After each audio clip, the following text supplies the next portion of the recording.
Buen día, bienvenidos a un nuevo evento de VMware. Hoy vamos a hablar de Cloud Economics, estamos en un entorno un poquito distinto esta vuelta.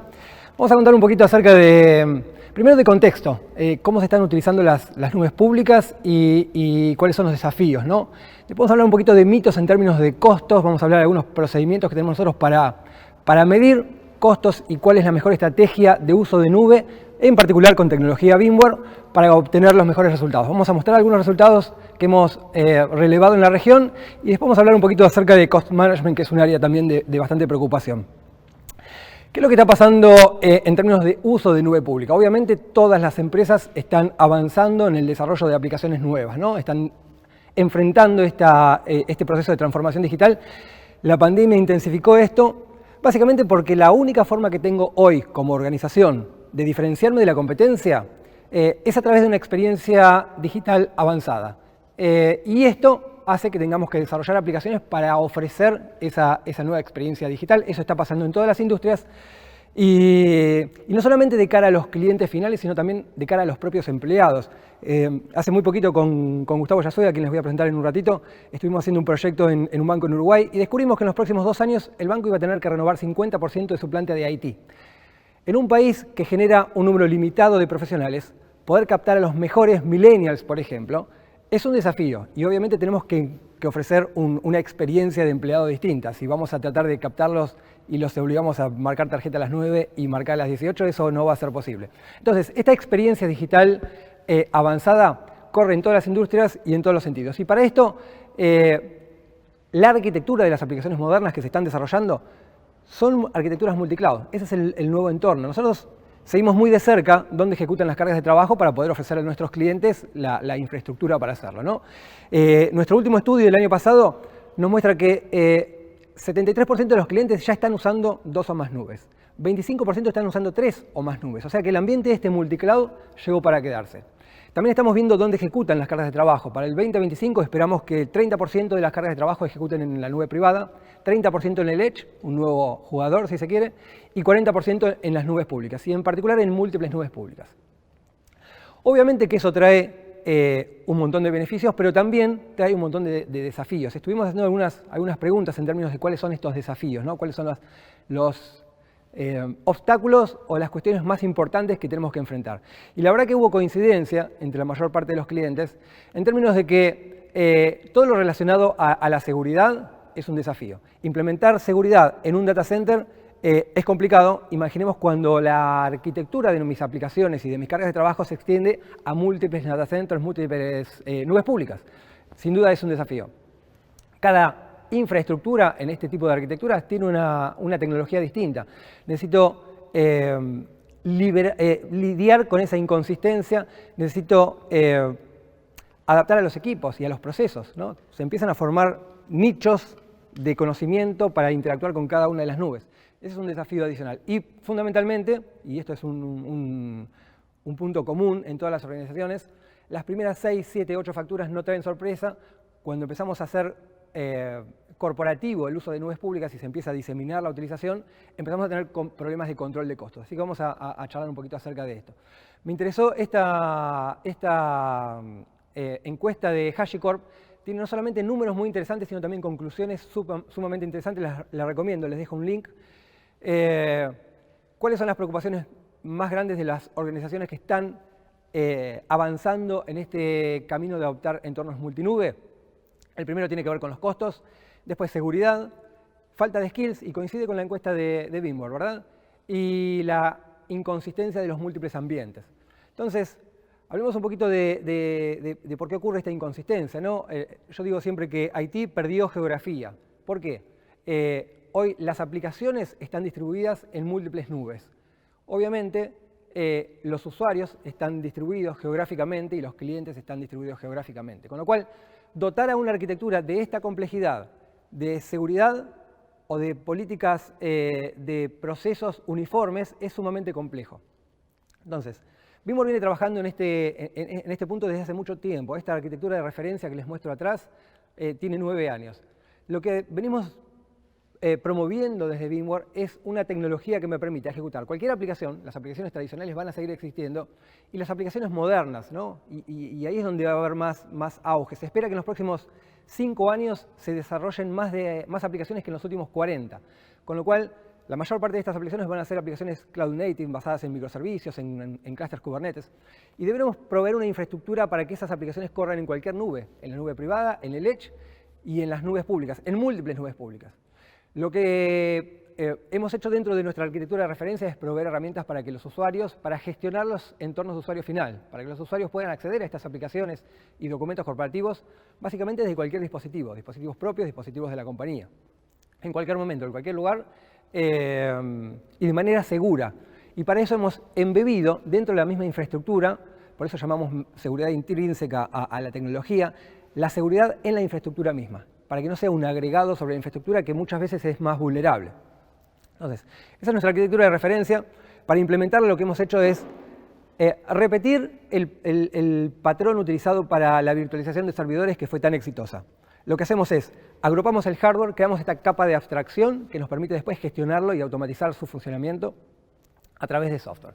Y hemos hecho esto, además de para el poder de cómputo y la memoria, para el almacenamiento y para las redes.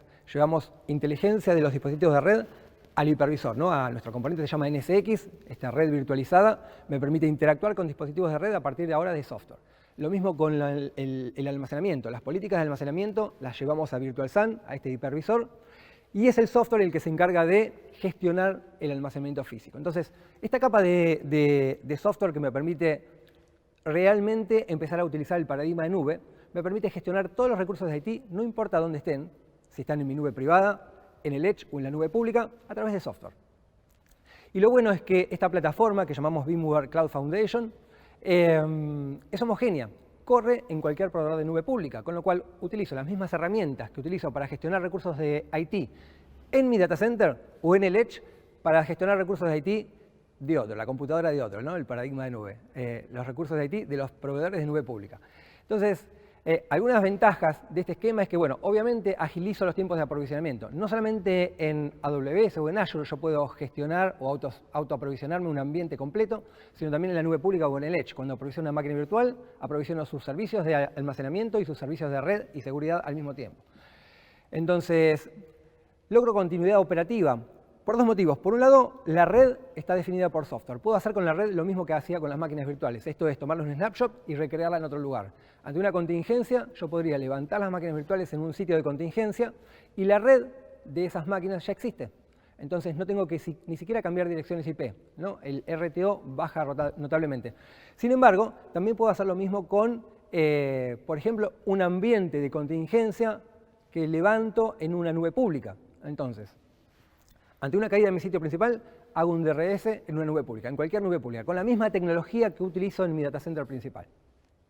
Me independizo realmente del hardware, puedo usar cualquier tipo de servidor, cualquier tipo de almacenamiento, ahora cualquier tipo de equipamiento de red, y ahora cualquier tipo de hardware, no importa sobre qué nube quiera operar. Entonces, me independizo no solamente del hardware, me independizo de la nube.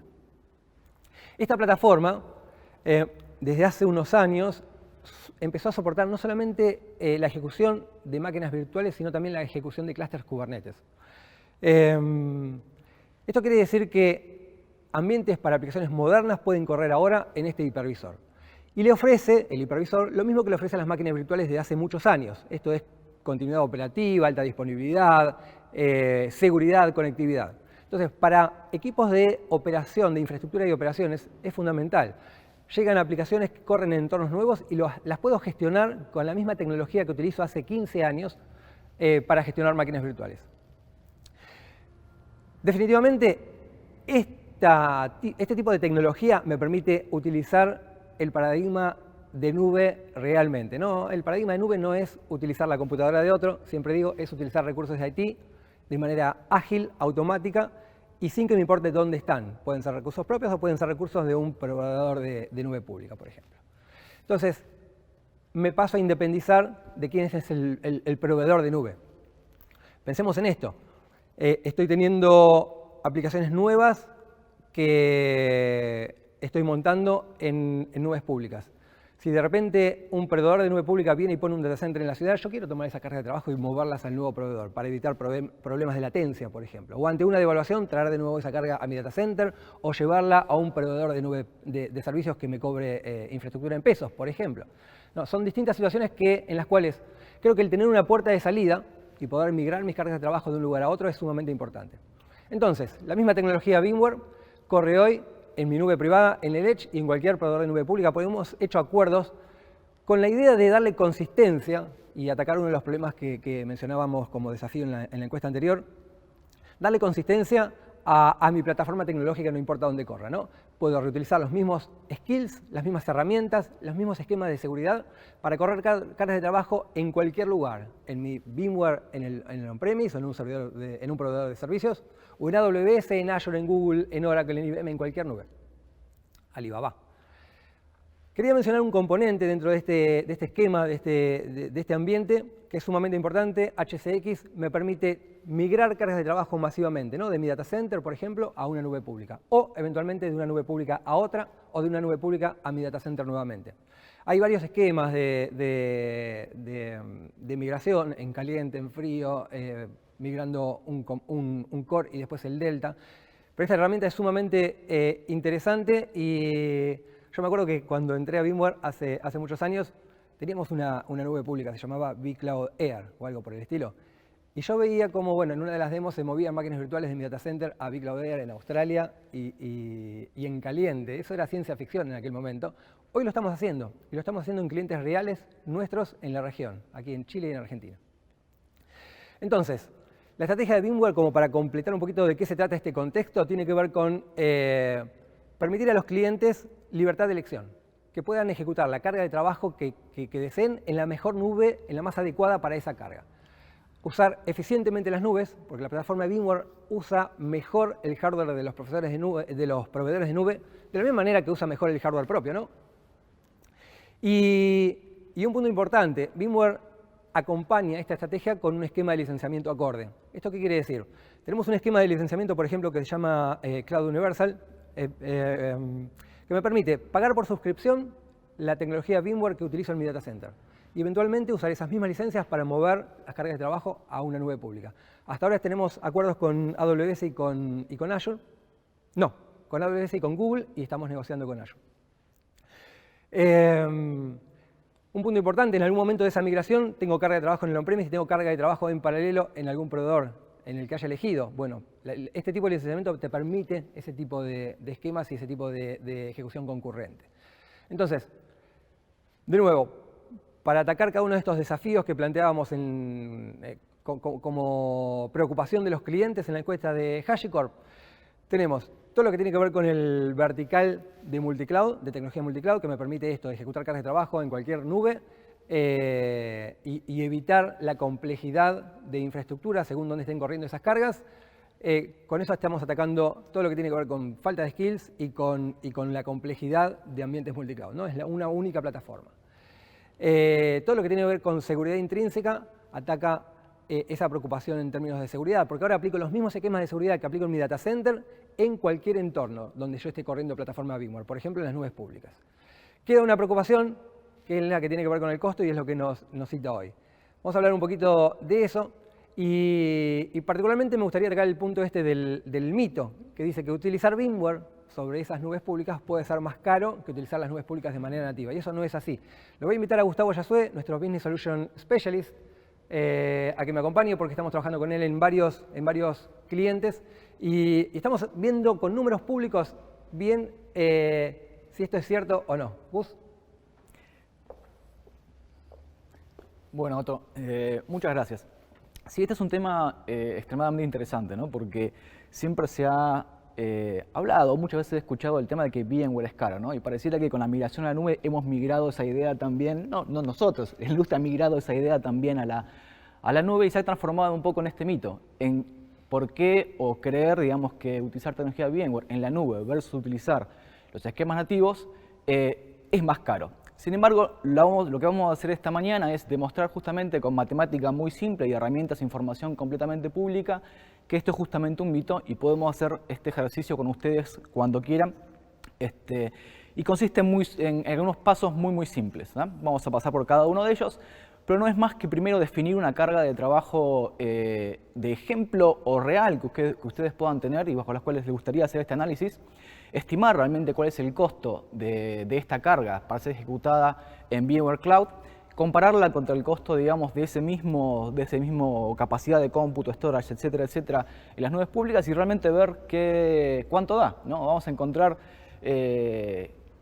o van a poder encontrar resultados bastante interesantes. Así que vamos a pasar un poco por ese ejercicio que, como dijimos, lo primero que hay que hacer y fundamental es elegir una carga de trabajo testigo o de análisis para migrar. Y acá hay el primer tip importante que les quiero dar para cómo elegir esta carga.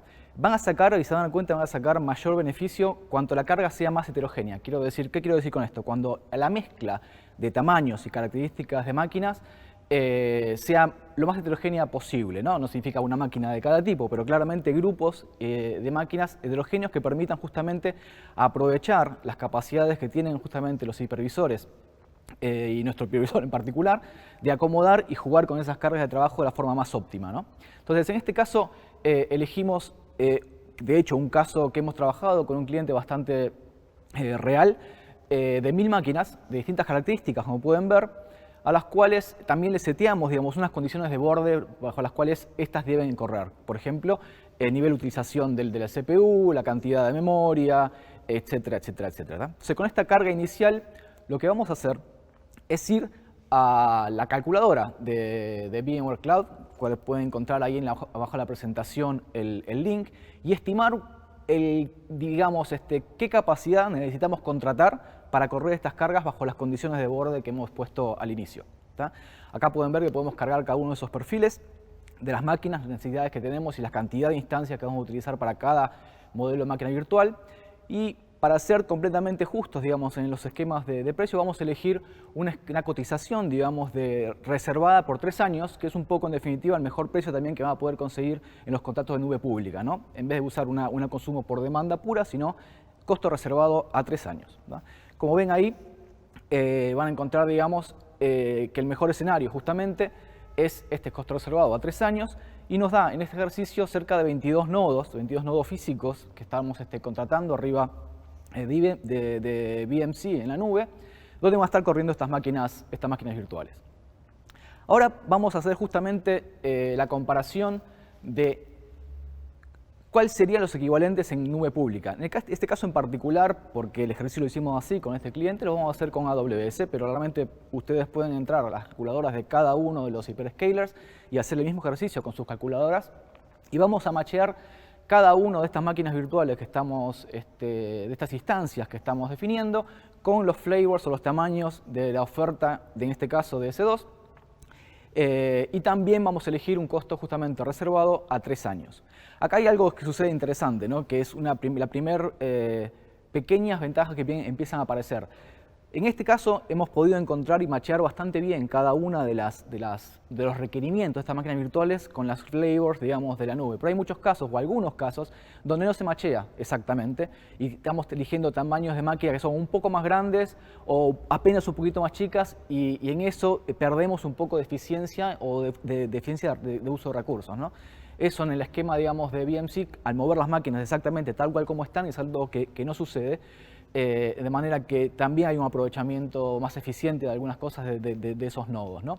Entonces, en este caso, como dijimos, establecimos cada uno de los equivalentes de estas máquinas virtuales con la oferta de la nube pública y vamos a ver el costo reservado también de esa instancia a 3 años para cada uno de estos flavors. Después de este ejercicio, lo que vamos a hacer es justamente ver efectivamente los costos de estos 22 nodos que establecimos antes versus también la estimación de sizing que hicimos para la nube nativa. Entonces veamos los costos un poco de VMware en AWS. Vamos a ver que justamente en la línea de estos 22 hosts que estábamos contratando en esta suscripción tenemos incluido un montón de ítems, no solamente la capacidad de cómputo de cada una de las máquinas que estimamos antes, sino también el costo del storage equivalente, digamos, requerido para esas máquinas, así como el costo del soporte enterprise necesario para cargas de producción o cargas de misión crítica, ¿no? Entonces, en esta línea total, donde vemos el costo de este 22 hosts a 3 años en costo reservado, tenemos incluido todos los ítems. Vayamos a ver entonces comparando con estas mismas capacidades que estimamos en los servicios puramente nativos. Acá vemos entonces, vamos a hacer simple matemática, multiplicación, cada uno de los tamaños por los costos que vivimos a 3 años, por la cantidad de instancias, más a esto sumarle el storage, que es una línea, digamos, en definitiva, un servicio que se controla también aparte, más la línea, digamos, de Enterprise Support, ¿tá? Que como dijimos, es el mismo tipo de servicio que estaríamos contratando con VMware Cloud.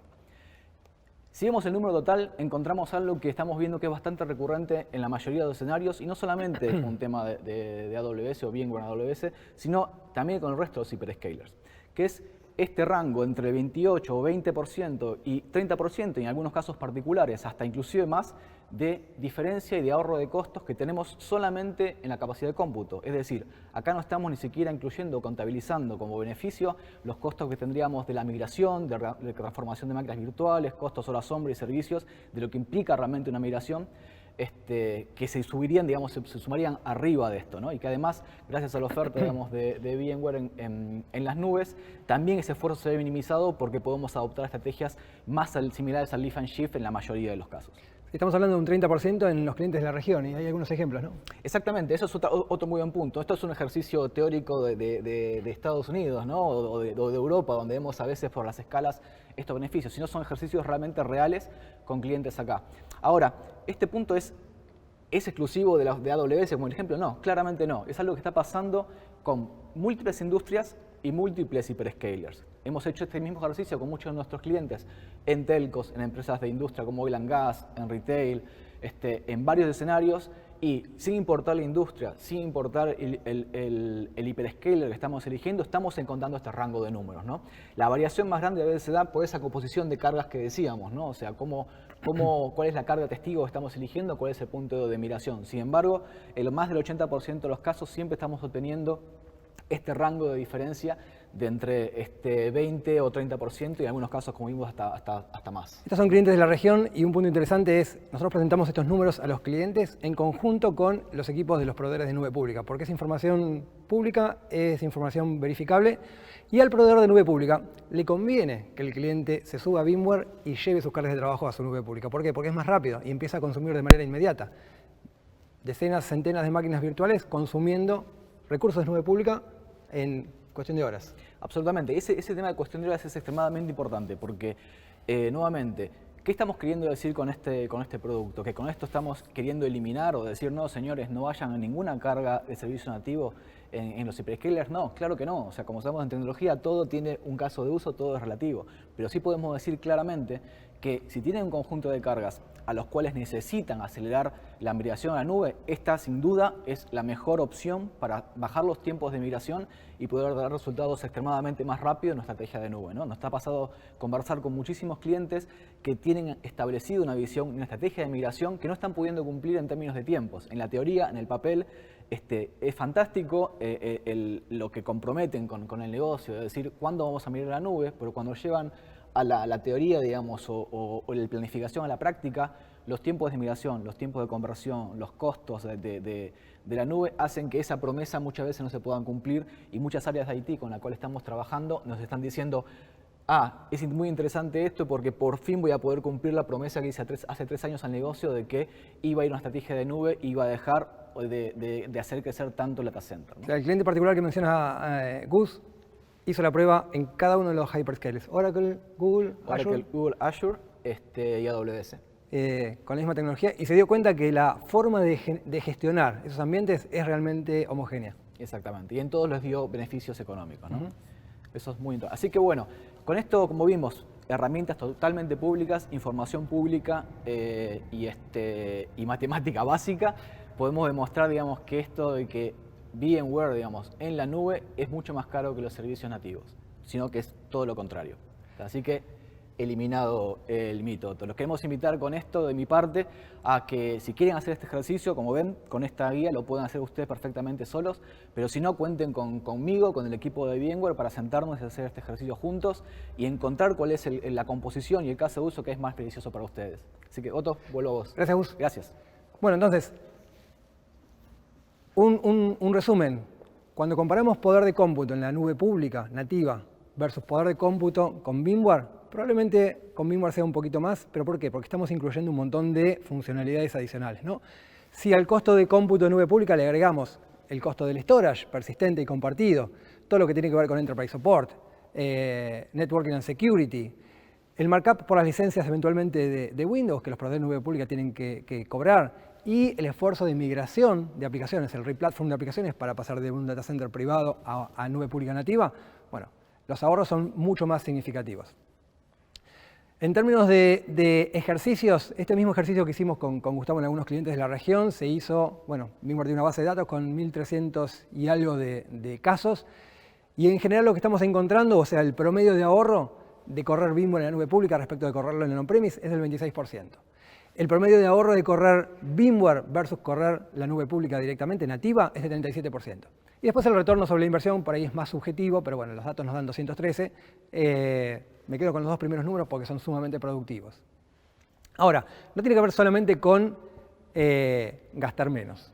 Lo que estamos haciendo desde VMware es dar más por menos. Hay cuestiones que son propias de la plataforma y que no es posible implementar cuando uso la nube pública de manera nativa. Por ejemplo, vMotion. La capacidad de mover máquinas virtuales automáticamente ante una falla de hardware. Todo lo que tiene que ver con el overcommit de cómputo y de memoria. El hecho de poder configurar ad hoc cada máquina virtual, ¿no? Eso no lo puedo hacer con las máquinas virtuales de los proveedores de nube pública. En términos de storage, bueno, con VirtualSAN estamos ofreciendo Stretch Cluster para alta disponibilidad, aprovisionamiento automático, basado en políticas de todo lo que tiene que ver con el almacenamiento. En términos de networking, bueno, NSX, que está incluido en VMware Cloud Foundation, que corre en las nubes públicas, te ofrece la capacidad de implementar el firewall distribuido o el switching and routing lógico. En términos de seguridad, bueno, esta microsegmentación que me permite hacer NSX, es como que cada máquina virtual contara con su propio firewall lógico distribuido. Entonces, ante una amenaza que rompe la barrera perimetral, esa amenaza no se puede trasladar lateralmente dentro del data center hasta llegar a una carga crítica, y eso es súper importante. En términos de alta disponibilidad, bueno, el Stretch Cluster de vSAN creo que hace una diferencia. DRS, una capacidad básica de Bitfier desde hace muchos años. Y HCX, lo que yo le contaba, esa capacidad de migrar máquinas virtuales masivamente de mi data center a una nube pública o de una nube pública a otra, ¿no? En caso de contingencia o en caso de migración. Entonces, la idea es no solamente que ejecutar la plataforma de VMware es más barato, sino que ofrece un montón de ventajas respecto del uso de la nube pública de manera nativa. Finalmente, bueno, una de las preocupaciones relacionadas al costo es mantenerlo controlado, ver qué estoy gastando y cómo estoy gastando y dónde estoy gastando. Pasa mucho, se repite mucho este patrón, ¿no? Empiezo a usar la nube pública, empieza a hacerse empresarial el uso, cada departamento empieza a utilizar en distintos proyectos y las facturas se descontrolan. Entonces, tener control de qué es lo que está pasando con el consumo de mis nubes públicas, sobre todo cuando son muchas, es súper importante. Cloud Health es nuestra herramienta de gestión de costos, te da este tipo de dashboards que estamos viendo detrás, en donde yo puedo ver cuánto estoy consumiendo de cada nube, en qué proyecto, qué está consumiendo cada departamento. Y no solamente eso, ¿no? A medida que vamos adoptando la tecnología, Cloud Health nos permite no solamente tener visibilidad, sino también optimizar el uso de ese consumo que estoy haciendo, ¿no? Y me planteo un montón de recomendaciones para implementar, para mejorar la utilización de los recursos que estoy utilizando en nube pública. Después de la optimización, podemos avanzar en términos de governance y automation. Puedo automatizar la implementación de las correcciones que requiero para utilizar eficientemente los recursos de hardware, ¿no? Entonces, Cloud Health es una herramienta de una capacidad increíble. Los mayores consumidores de nube pública están utilizando esta tecnología. Cloud Health maneja $3.000 millones en ambientes multicloud, 48% de los clientes para manejar tres nubes, 52 para manejar 2, 9 para manejar ambientes por ahí más complejos. Los próximos pasos. Conocen la tecnología, pueden probar CloudHealth. Tenemos un mecanismo para hacer trials de CloudHealth. Básicamente le damos a los usuarios, se conecta a la infraestructura de nube pública, recoge información y después de 2 o 3 semanas puede ya dar un montón de recomendaciones para ahorro. La verdad que se paga solo el producto. Clientes muy grandes lo han implementado para ahorrar y para controlar sus costos de nube pública. Después, en términos de si tenemos un proyecto de llevar cargas de trabajo a la nube pública, hagamos el ejercicio. Tratemos de hacer un sizing de cuántas máquinas vamos a estar migrando, hagamos el assessment que describía Gustavo antes y veamos cuánto más barato nos saldría ejecutar sobre VMware, además de qué ventajas tendría que ejecutar sobre nubes públicas directamente. Y las herramientas se pueden probar. Así que muchísimas gracias por el tiempo. Espero que podamos avanzar en iniciativas de acompañarlos en la utilización de nubes públicas y nos veremos la próxima.